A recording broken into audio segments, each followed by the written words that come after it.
आज बेचारे जाए भैया दिल्ली मुंबई कलकत्ता गांड घिसतन 12 घंटा तब 12,000 रुपया पावत हन जाना। सवेरे से संजा भैया नाला सोपाड़ा से चर्च गेट CST से लेके डोम्बेवली कल्याण तक भैया रगड़त हन।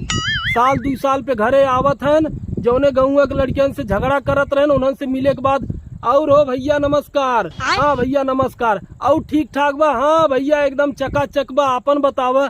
हमारा ठीक बा भाई। पूरी दबंगई हेराई गई भैया जाने। आज भी भैया 2-4 लड़कियां ऐसा पड़ा हन गाँव में जो सारे खुरापात करत हन। अकेले समझावे जावा भैया ने कहीं हे देख हम आए हैं समझावे। तो भैया अब समय बा सुधर जा, पढ़ लिख ले, नाम रोशन कर, गांव का नाम रोशन कर। सब गांव देश आपन क्षेत्र भैया अपन ही हैं। रुआब दिखाए भैया दबंगई करे कौनो मतलब ना न जाने। समय के मार जब पड़े तो भैया सब भुला जावे। वीडियो अच्छा लगा